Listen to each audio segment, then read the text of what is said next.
A very good afternoon to all of you. My name is Shakti Sinha. I'm the director of the Atal Bihari Vajpayee Institute of Public Policy, of Policy Research and International Studies at the Maharaja Sayaji Rao University of Baroda, located in Vadodara.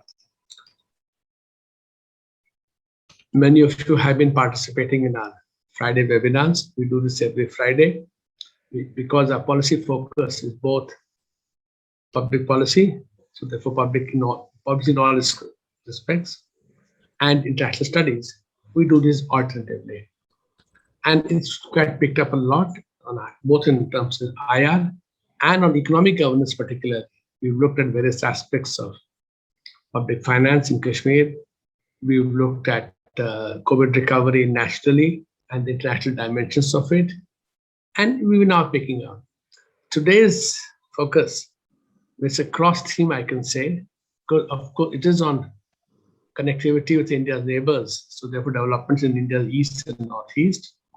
So this covers not just, it is a matter of economic governance also, because at the end of the day, regional integration, regional economic integration, connectivity, etc., really work to help domestic economies also. And here it has a massive foreign policy dimension to it. Now, CUTS has been working. CUTS is Tata for the NGO on consumer matters. Now it has widened its focus. Has been working on this thing for a long time. And Vipul Chatterjee, our speaker today, has been leading the process. I've interacted with him over the years. And we thought that with this, I think people will be able to give us a flavor of what is happening, how things are changing. And I guess, I have no idea what he's going to speak, but I guess we'll also talk about the challenges ahead and the opportunities ahead. So what we'll do is our usual thing. Our sessions last 1 hour, plus minus a few minutes. Bipul would speak initially for about 20-25 minutes, Bipul? Yeah. Okay, yes, and then I'll open it up for the Q&A. Maybe I'll ask a question or two. We have lots of people attending it. We've hit 58, 48 already. And we'll take up the Q&A and then we'll wrap it up by 5 o'clock. So let me not take more time. And all of you, please, those who have come to our invitations on WhatsApp, please email us so that we put you on a mailing list. We hope that you continue to join us, but obviously every time you will not join us because you have other commitments, but we hope that as much as possible, and also please suggest to us, give us ideas, comments, what should we be doing further? Because both policy research and IR, international studies are fields, very dear to Mr. Vajpayee, and sky is the limit as far as what we can be done. So I think we are very open. We've also launched our website now. Please visit our website. We've just launched our first publication, a paper on new education policy by Pitham Banerjee and Dipankar Sen-Gupta, and we'll be doing much more down the road. So welcome. We want you to be part of our community, and we want you to keep telling us, keep suggesting to us what can be done, cannot be done. With this, let me stop and request Mr. Bipul Chatterjee, Institute Director at CUTS, to take over. Bipul, over to you. Thank you, sir. What I'm going to do, Bipul, just give me 30 seconds. I'm going to mute all. Then Bipul, please unmute yourself, okay? Otherwise, can you hear me, sir? Yeah, loud and clear. Good. So thank you, sir, for this introduction. Very effective introduction, I would say. And good afternoon, everybody. So it's an honor and pleasure to speak on a platform like this. I know Mr. Sinha for last few years, particularly about his various work, particularly when he was at the Nehru Memorial Museum and Library as its head. We have done a number of activities together. That's how we came to know. It's the most important thing. He always encourages people to think out of the box, think loudly on issues which are both contemporary as well as futuristic. So thank you, sir, for giving me these opportunities, and I'm particularly grateful not just to you, but also I see that the audience today is fairly good. number one on a Friday evening, late afternoon evening. It's a fairly good number. And also I can see that there are a number of young faces. So the importance of the subject, I think there is interest among the younger people in our country. So today's topic is multimodal connectivity, its importance in eastern and northeastern region, its challenges, as Mr. Singh has also already mentioned, and also its opportunities that we can see. So I'm going to divide my time and my speech, so as to say, into three parts. One is I'll begin with by giving some context, some historical context about the importance of connectivity. I mean, this is not just specific to that region, but I'm going to be more specific to that region. Then I'm going to speak a little bit on what has happened in the recent past, last few years, what is happening at the moment, and what is expected to happen in future. Now, intermittently, I'm going to switch in between the eastern and northeastern region and its neighbors, its neighborhood. And then finally, I will come to my conclude. So I'll give some concluding remarks about the future and what we expect, including what are the challenges, of course, but how do we see that future? Having said that, before I come to Shekhar ji, the Shekhar ji आपका mic mute कर दीजिए please. substantive part of my speech, let me take this opportunity to first pay my tribute to our late Prime Minister Sri Atal Bihari Vajpayee.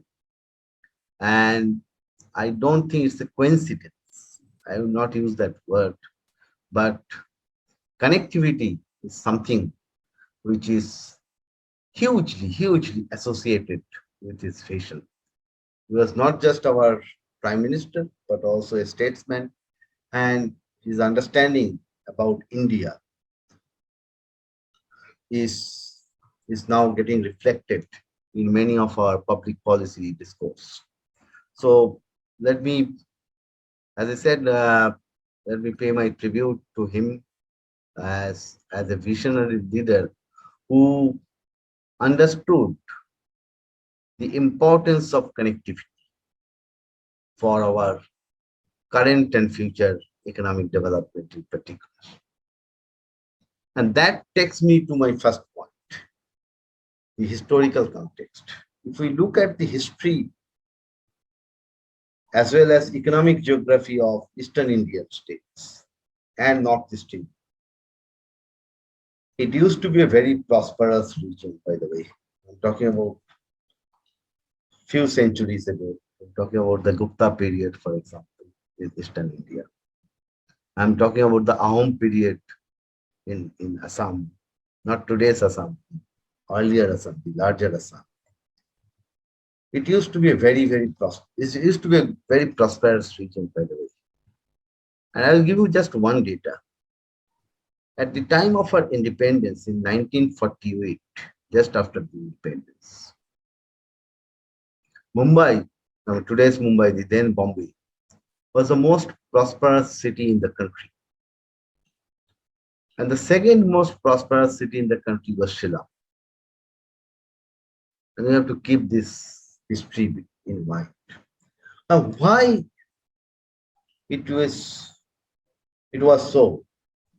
That's because the economic production centers, they are well connected, not just with each other, but also with consumption centers.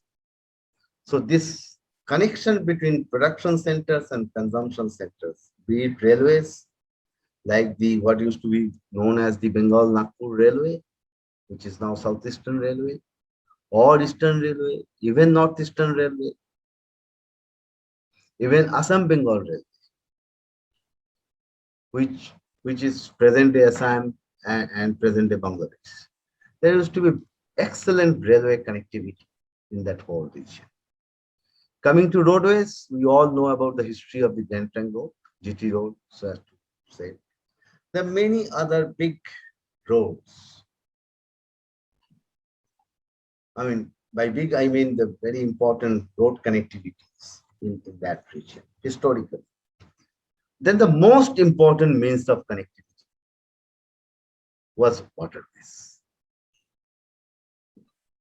The region was so well connected with waterways that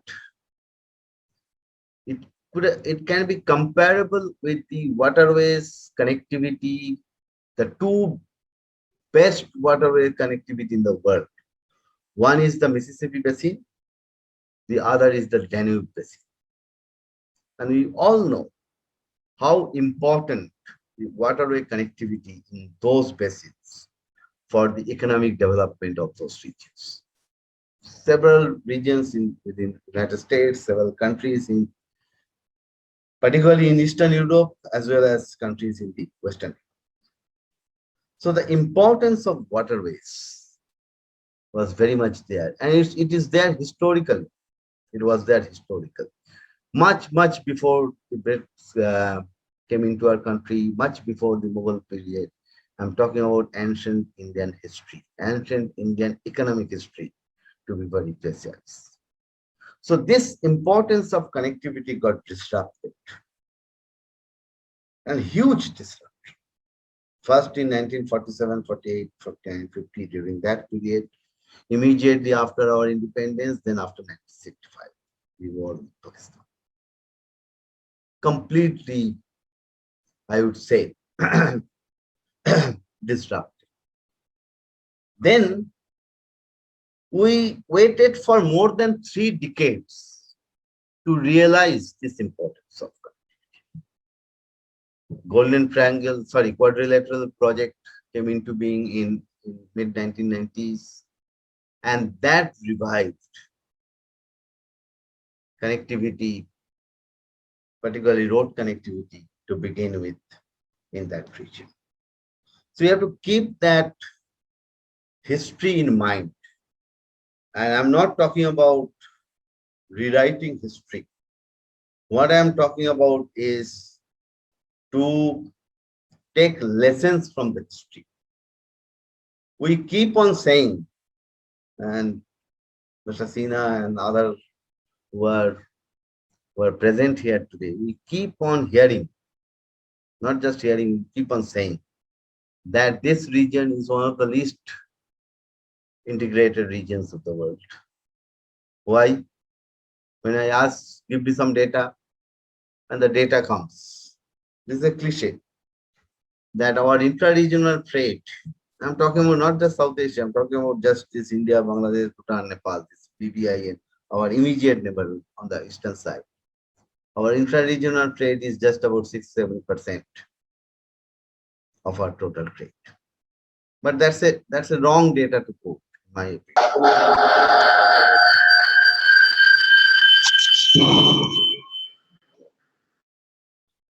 That's a wrong data to quote, in my opinion, because that doesn't give you the right picture. We have to look at the profile, economic profile and trade profile of all these countries to understand how much more that we can do. Whereas the right picture you can get if you look at the connectivity. We may not be, I won't say we are least integrated. I would say that we are less integrated because our connectivity got disrupted. So this is the historical importance of connectivity. Now, since mid-90s, late 90s, a lot of efforts are there. I'll first talk about a little bit about Eastern India. We have seen that if I understand, or if I remember correctly, there has been a demand for a railway bridge over the river Kosi in Bihar since 1930s. And please correct me if I'm wrong. But it has just been inaugurated about a couple of years ago, or maybe a year back.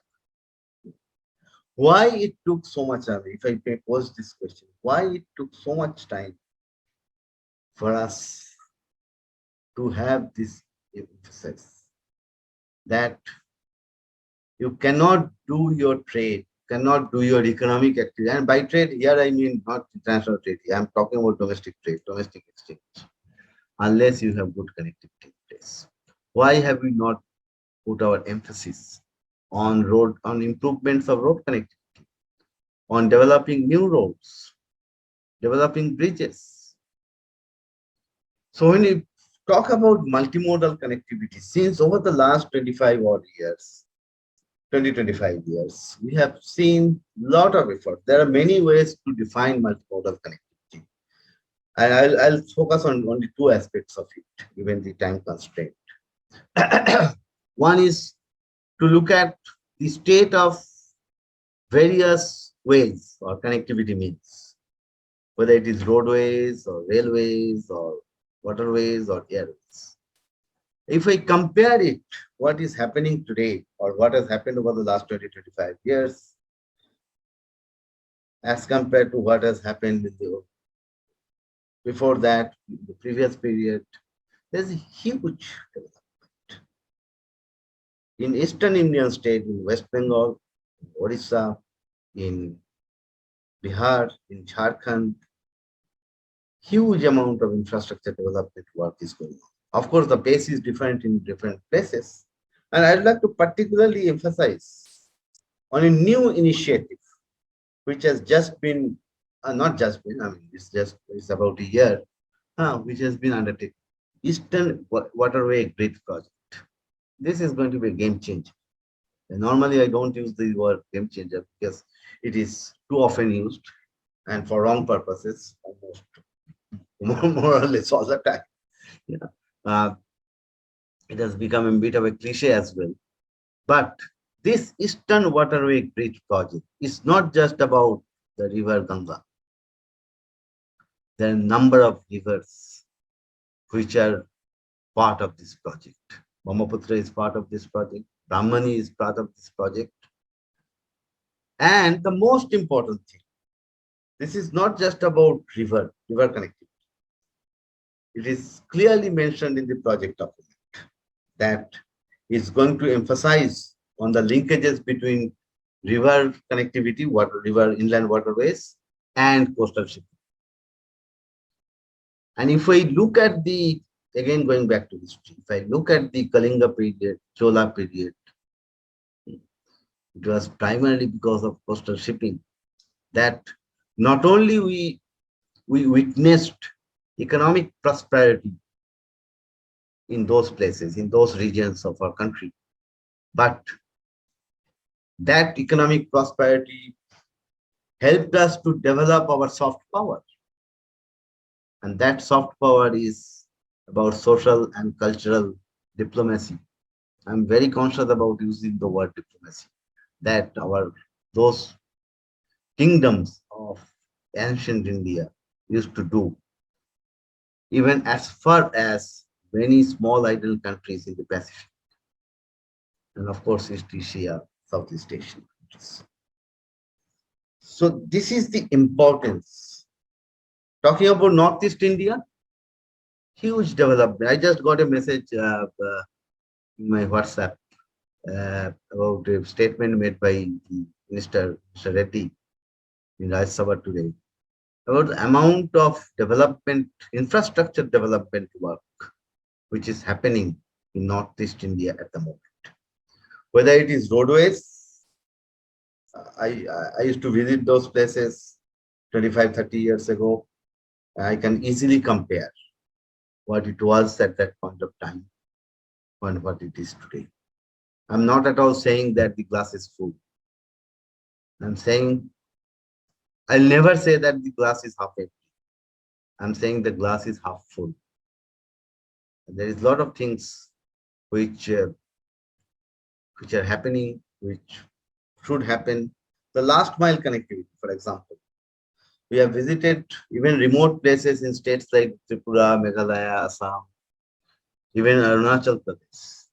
And we have seen under the Pradhan Mantri Gram Sadak Yojana, huge amount of last mile connectivity work is going on. In Northeast India, when we talk about roadways, It's not just the central government supported schemes, it's also state PWDs, and most importantly, I would say, border roads organization. The exemplary work that this organization has been doing over the last several years. I mean, how are we going to describe is difficult. I mean, we should be grateful. The earlier thinking was that if we have good roads at the border, then enemies will come to us faster. Not that we can go there faster. So that thinking has changed completely over the last few years. Whether it is when it comes to waterways, huge infrastructure development activities is taking place in Brahmaputra. World Bank is implementing a project, Assam Waterways project, with developing infrastructure on both sides of Brahmaputra for passenger movement as well as cargo movement. In Barak Valley, waterway projects are going on. Then, of course, you have to remember the plan that Indian Railways have taken to link all state capitals except Gangtok, to link all state capitals of Northeast India by railway lines by the year 2025. Just about a couple of months back, railway came to Manipur for the first time in its history. And it's going to go up right up to Moreh border. And this is linked with the Trans-Asian Railway Network, a project which is being implemented by the UNESCAP, United Nations Economic and Social Commission for Asia and the Pacific. Trans-Asian Highway project,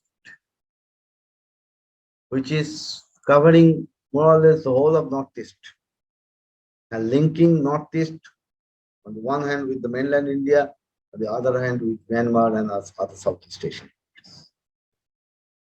Similarly, airways under the UDAN scheme, small airports, airstrips, either they are being revived or they are being developed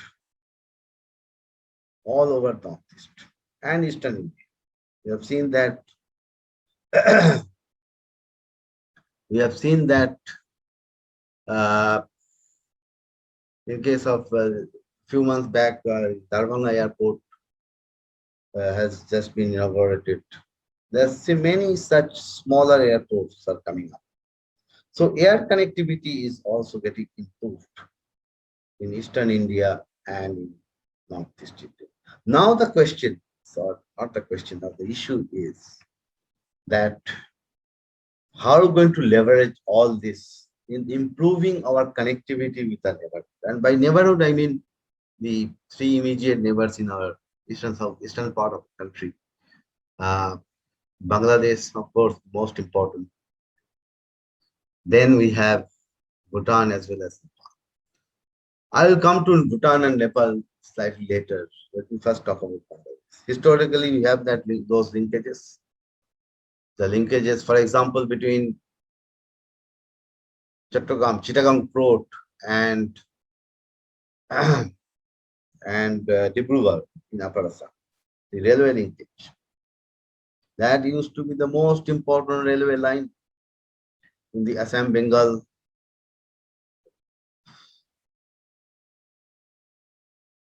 railway. So we have started reviving those things. Out of 6 railway links between India and Bangladesh, 5 of them have been revived. The latest being the Haldiwari-Chilahati route, which used to be a lifeline for North Bengal. And by North Bengal, I mean not just the West Bengal part of North Bengal, but northern Bangladesh also. That has been revived. Only one route, which is Chittagong-Dibrugarh, work is going on. Some more infrastructure development work is needed before we we relaunch that. that. Similarly, I would say huge amount of work is going on in Bangladesh. Bangladesh Railways has recently adopted a plan, national plan for 2041. Now, what we need to see is that how can we have better alignment between these plans, between these programs. Already the alignment is there in some respect, but there can be a better alignment. And only then, not only that we are going to have better connectivity, but also we can do more trade with each other. Similarly, for waterways, there are two very important waterways links, or rather three, sorry, between India and Bangladesh, other than the coastal shipping, of course. One is the Brahmaputra link through Dhubri. Inland waterway trade is already happening through that linkage. Second is in the Barak River through Meghna. We have already seen that efforts are being made to revive that waterway link. Third is, of course, the Ganga Padma link in West Bengal. We have just completed a study with the World Bank Group to see how feasible would it be to shift some commodities which are now being traded through roadways to waterways. We have studied two waterways, two possible ways. One is, of course, from Sahibganj right up to Rajshahi and Dhaka. And that can actually go up to Dhubri and Assam. And the other is from Kolkata to using coastal route to Mongla port, and from there to Dhaka up to Ashuganj port in northeastern Bangladesh. So those linkages are being revived. And I am very, very hopeful that within the next few years, those linkages will be working on the ground. Now coming to Bhutan and Nepal, and similarly, other than roadways and railways and waterways, the air connectivity with Bangladesh is also improving. Coming to Bhutan, Bhutan is already started using Dhubri port as a transit port for its trade with Bangladesh and the rest of the world. So goods from Bhutan are coming via trucks to Dhubri port, then transshipped into vessels and going right up to Dhaka, Narayanganj at the moment.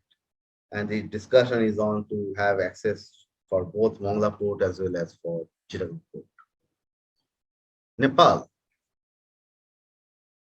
You see, we have very good waterway connections with Nepal, but there are challenges as well. So it would not be much of a difficulty for Nepalese goods, Nepalese trucks to use roadways to come to Sahibganj. And already there is a multimodal terminal there, and then take waterways.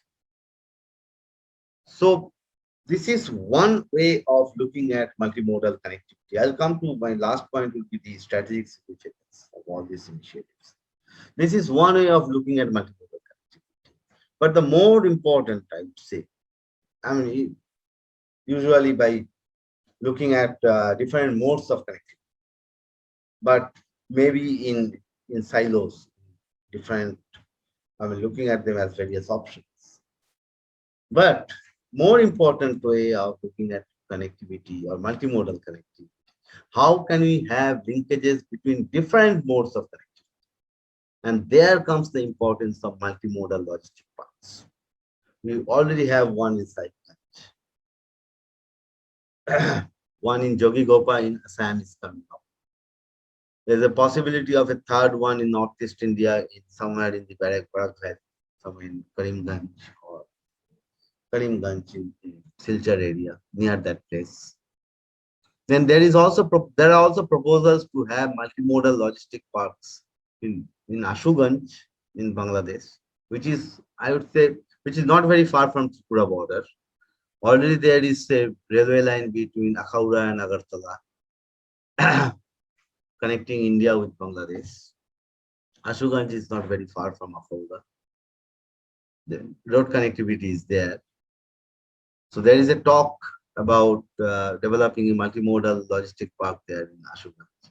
And also there is a talk to develop a multimodal logistic park, or what we call freight village, in Triveni in West Bengal. Again, Triveni is excellent. I mean, all three, roadways, railways, and waterways are there. So this is the second generation or next generation of multimodal connectivity that we do. Now coming to the strategic importance, and very briefly, you know it very well. Everybody is aware that our connectivity with Northeast India is heavily dependent on the Siliguri corridor, which what is also known as chicken stick, very narrow stretch of land connecting West Bengal with, central West Bengal with northern West Bengal, also parts of eastern Bihar with northern West Bengal and northeast India. And it's not very far from Tibet border. I'm very deliberately using the word Tibet border. I have no hesitation in doing that. Therefore, security-wise, it is a bit vulnerable. So we have to go for alternate means. Coastal shipping is, of course, one. I'm going via Bangladesh. Once Padma Bridge is there, it's going to be much easier. But of course, it's going to take some more time. So we are looking at continuously, we are looking for alternate means. And that is the strategic importance of connectivity within our country as well as with our neighborhood. Not just with Bangladesh, but also with countries like Bhutan, countries like Nepal.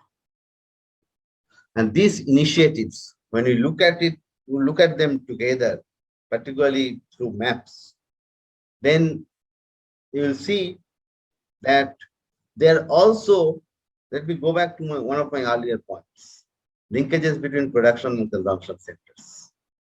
So that thing is being revived through these new initiatives.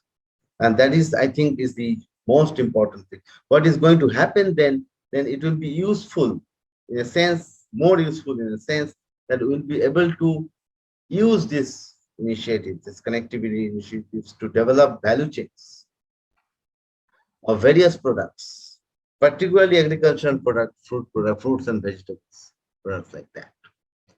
So that is the strategic importance. And my final point would be that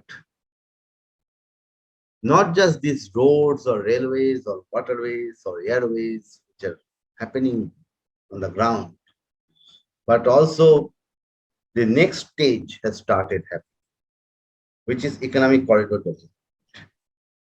A number of initiatives, Northeast Economic Corridor Development Project of the Asian Development Bank, for example. That is, all groundwork is done. That is now going to enter the implementation stage. Jamuna, which is Brahmaputra in Bangladesh, Jamuna Waterway Economic Corridor Development Project. Dhaka Sylhet Economic Corridor Development Project. East Coast India Economic Corridor Development Project. So all these projects are some of them are completed or under implementation, under completion. So what we need to do now is to see that how we can have linkages between these projects. And it's not very difficult. You have to be a bit imaginative, including digital linkages, digital connectivity. And that's where the future is. So I would end by saying that what it used to be, of course, there are challenges. I have traveled even interior Assam, many other states. Of course, there are challenges.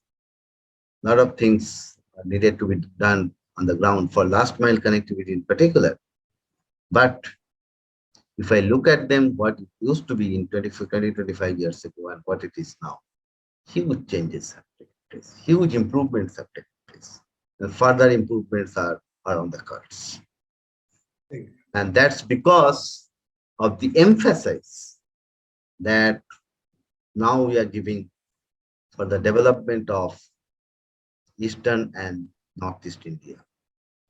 And I'm absolutely confident that not only that this emphasis will be there, but there will be greater emphasis in the coming days. Thank you very much, sir. Thank you. Thank you very much, people. You brought in a lot of history also. We have lots of thoughts. I see very good people attending it also. I hope they'll ask questions.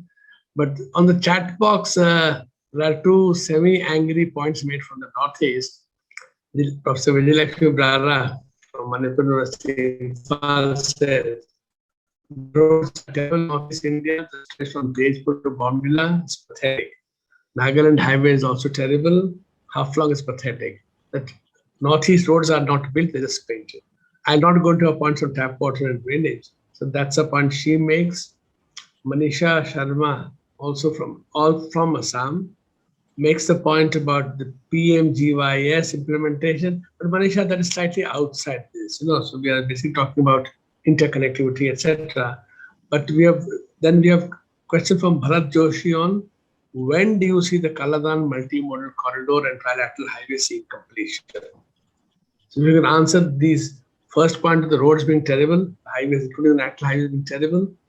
And the second about because you can't talk about multimodal transport when one side roads are not there, possibly not the other side either. And the second point is when you see the Kaladan multimodal corridor and trilateral highway see completion. Possibly trilateral will take much longer than Kaladan. So let's appoint to ask these people. Yeah, Kaladan. Those who want to raise, please raise your hands also, those who want to do so, I'll come back to you. Yeah, please, go ahead, please. As you know, that Kaladan project is being implemented in phases.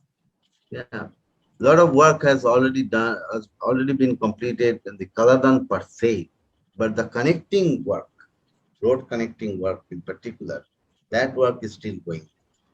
And we are hoping that that they will be completed in this year.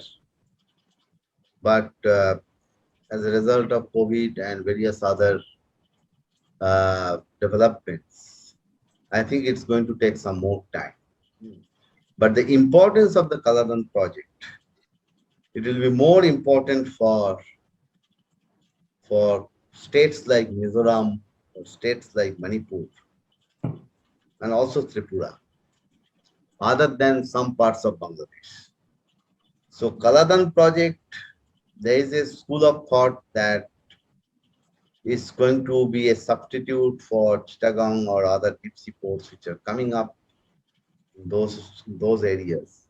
But I don't think that is correct. The importance of the Kaladan project is because of its multimodal nature. Okay. So it's not just about a port. It's also about roadways and railways. And again, it's a very strategically important location for our security point of view. And therefore, okay, that is very, very. Your second question was about this, of course. State of highways. No, I know you don't work on that specifically. Yeah, I know that.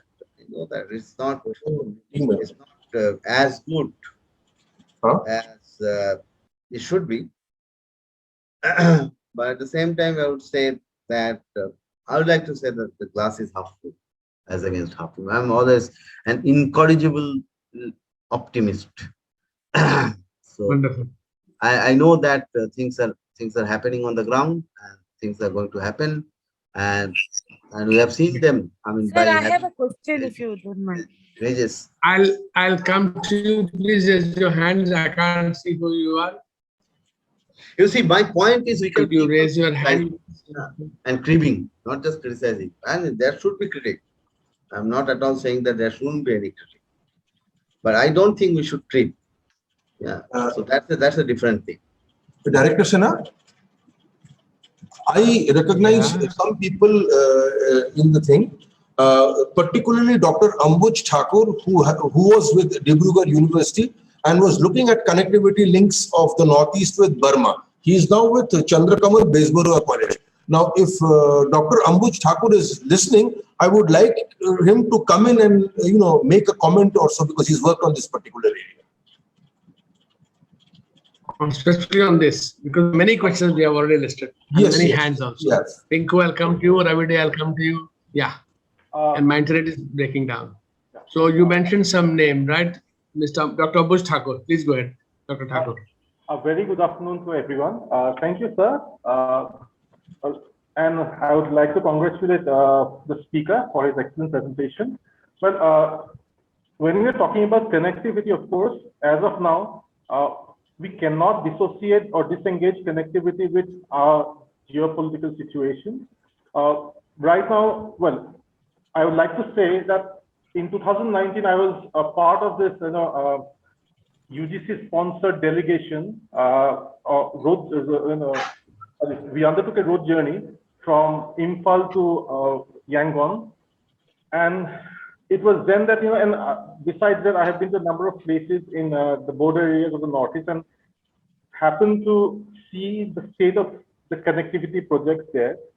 But of course, when we are talking about connecting Northeast India with the outside world under the ambit of the Axis policy, right now the only opening that we see is, the only ray of hope lies to Bangladesh, because BCIM, I've worked on the BCIM for a very long time. It's a non-starter now as things. It's a non-starter. It's a non-starter. As it stands today. Not going to happen. And keep engaging ourselves with BCIM. And whatever that we have with Myanmar, I think, given the current political situation in Myanmar, well, it's going to take a very long time.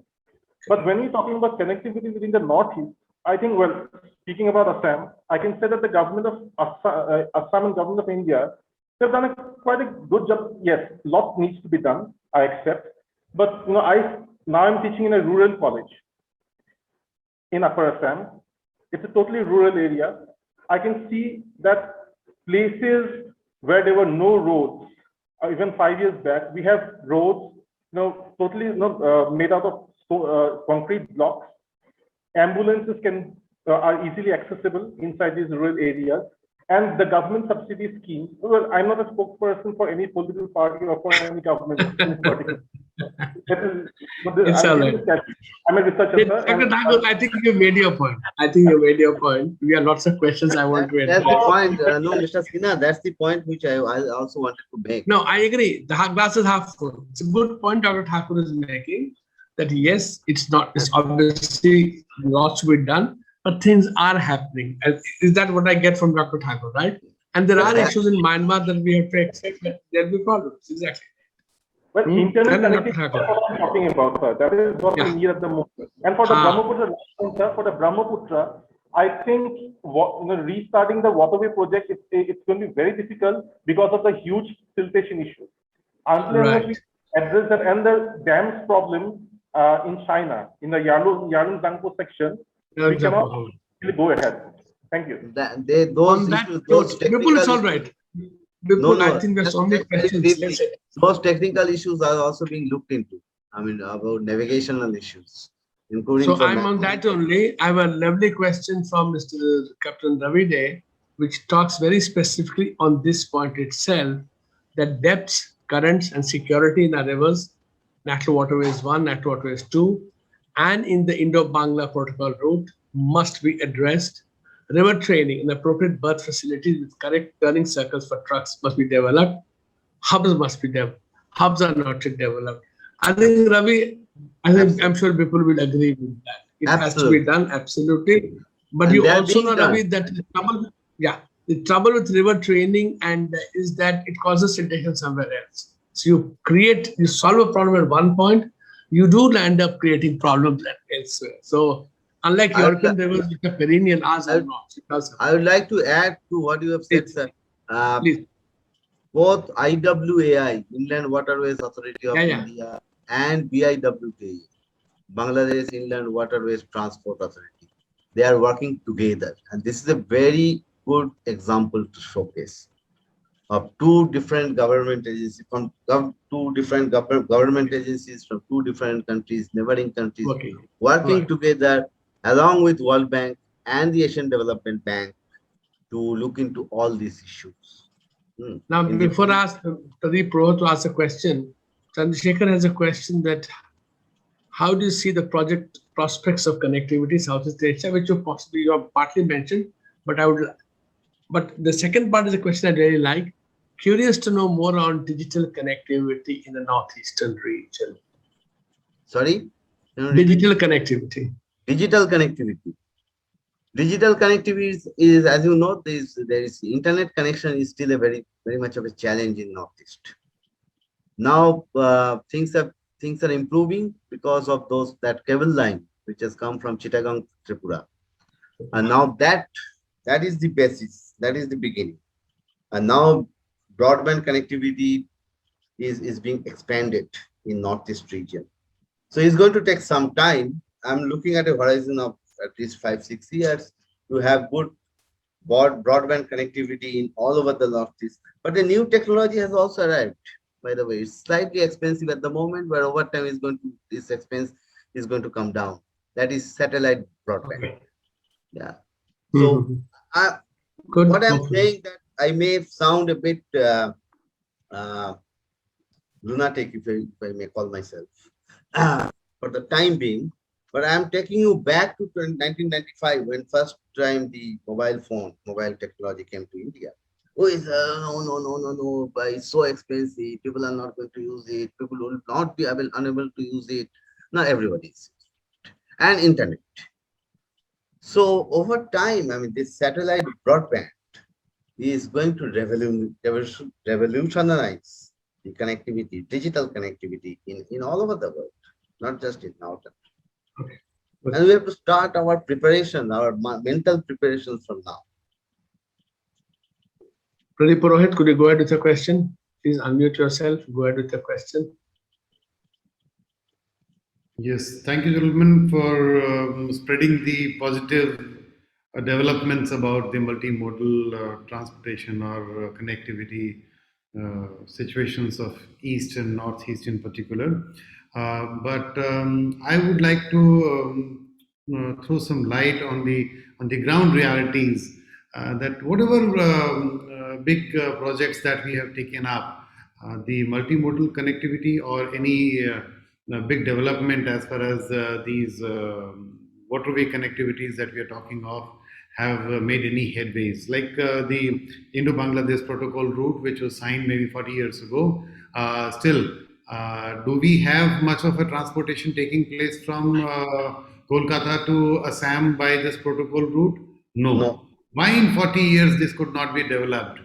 Then we have as Mr. Bipul rightly said, Sahibganj multimodal. Because we have forgotten about come up. But has we have any development after it being commissioned? How much of transportation or how much of material handling or how much of cargo movement has taken place from this Sahibganj? This thing. Very small. Similarly, as we talk of BBIN, BBIN got signed or principally agreed upon maybe a decade ago or even more, but the agreements could not be signed till now. And the pace on the developments are on a very snail speed or maybe zero speed, or maybe we are taking one step ahead and two steps backward.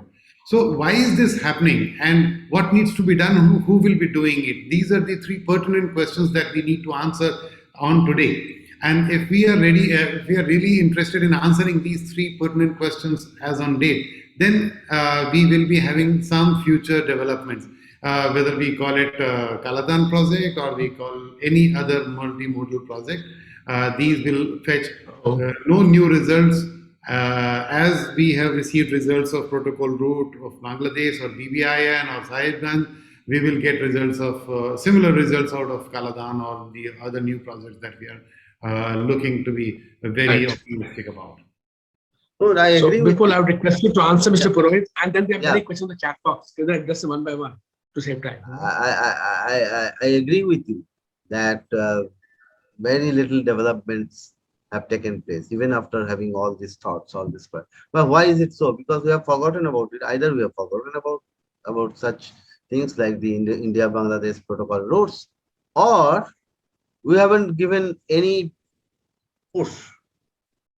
You see, the agreement is there, but implementation of an agreement is a different problem. So you have to have different agencies working together for the implementation of it. So that push used to be very much missing. Now that push is coming back. And here comes the importance of the role of the state governments. I think that's very, very important. It's not just the role of the union government. Of course, the negotiation is the responsibility of the union government, but both union government will have to involve the state governments in such negotiations.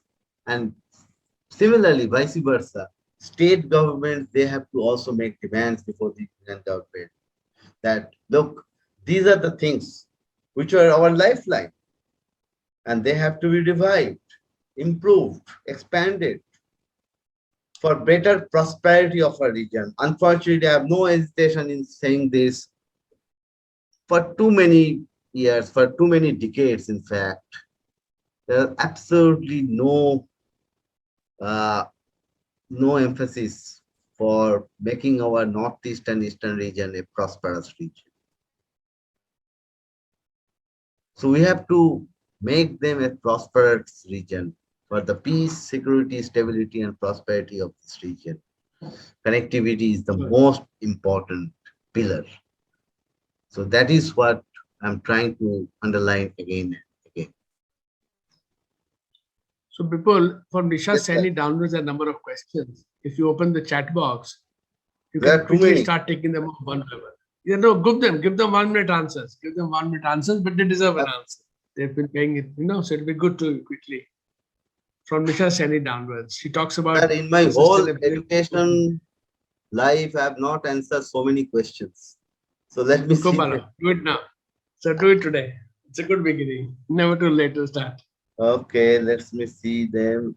I think roads are terrible. Of Nisha course. Saini wants to know sustainability of multimodal in the context of climate Sustainability, change. yes. Yeah, this is what we have looked at. Yes. In our recent work with the World Bank, we looked at the feasibility of investment.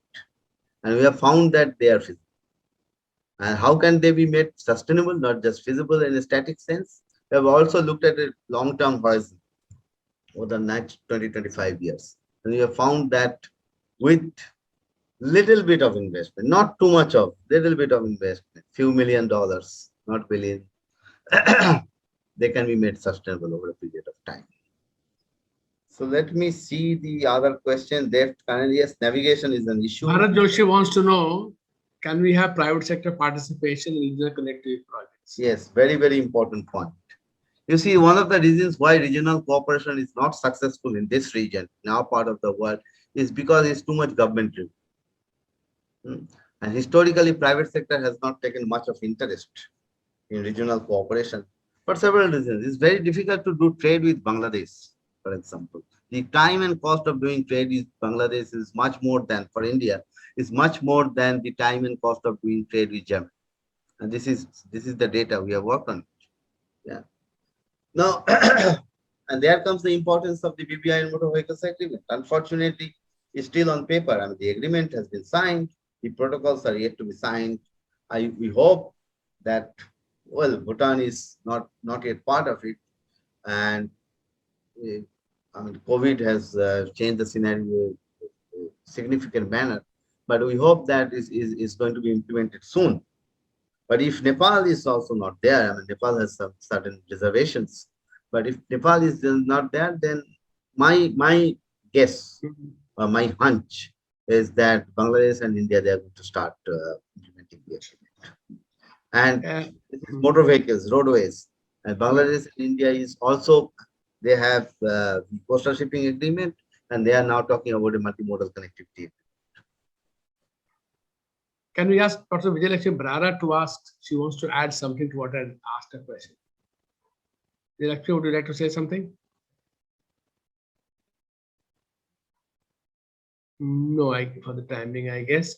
Now, Pinku, your question, I'm giving it a pass between the border incident in Mizoram and Assam. I think that, yes, it is an issue, but it's not something which is, it happens once in a while, but things continue happening all the time. What is that, sir? The border incident between Assam and Mizoram, terrible things that happened. How do they affect connectivity issue? I think that's a very larger question. It's a very larger question. So I'm giving it a pass. Tanumay Kumar wants to know your topography, natural reasons. Are we looking into newer technologies for quality roads? A question will satisfy everybody in the Northeast. You see, Tanumay has a very good question. this is a very important point. I mean, Northeast India is one among the 3 most important ecological hotspots of the world. The other is, I think one of them is Amazon, the other I'm forgetting for the time being. Anyway, so we have to be very, very careful in developing infrastructure in Northeast. And new technologies are being used to have sustainable infrastructure development, in not just in Northeast India, but all over the world.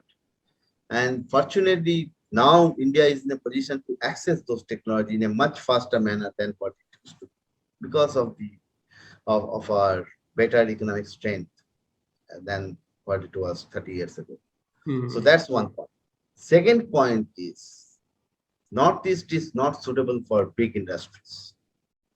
Big industries cannot happen. We have oil refinery, oil, those things are fine. But going forward, it's a combination of small industries, small scale units. That's what we need to develop. This is the cluster development approach, and this is exactly the point which has come out of the feasibility study of the Asian Development Bank on Northeast Economic Corridor Development Project. And it has to be product specific. Where is the market? Market is in your neighborhood and immediate neighborhood as well as extended neighborhood. And therefore, again, connectivity is very, very important, particularly in our connectivity with Bangladesh. Now, Neeraj Manha's question, let me answer it. Neeraj, your very good question you have raised. China border areas developed a lot. We started changing our tactics about 20 years ago. But as we saw when the question is by Mr. Purohit and Vipul's answers, we take a little long time to react. But let me assure you, in the last few years, and I traveled a lot in the border areas, things have started changing a lot and pretty fast. If you want to see access beyond Bomdila to Tawang and up to Bumla, you go to other places, you can see the things are changing, are happening. So hopefully much better infrastructure in our border areas, not just roads, but electricity, water supply, schools, etc. Very important. Mahua, your question on BBI and MBA has been. Sir, if I may add please. to the previous one.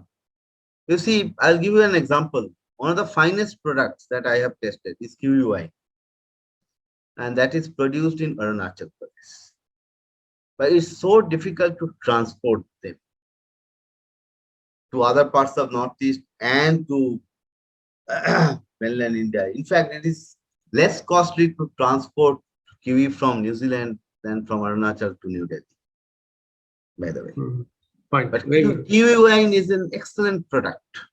And now there is an agreement between Arunachal government, I mean, through the Northeast Council and Indian Army to use army trucks to transport those products. So this is being done on a pilot basis, and hopefully they will be expanded to other products. Professor Shetty, this is Vijay Lakshmi. Can I just little short intervention? Very short video, please. Yes, this is commendable that how, various factual things are being talked, not just a generalized scenario. But then you also will agree that there is a lot of time and lot of water has gone into Look East policy and Act East policy, which unfortunately was not mentioned anywhere. And then there has been no accountability to those policies. And there has been series and seminars and huge expenditures on these issues.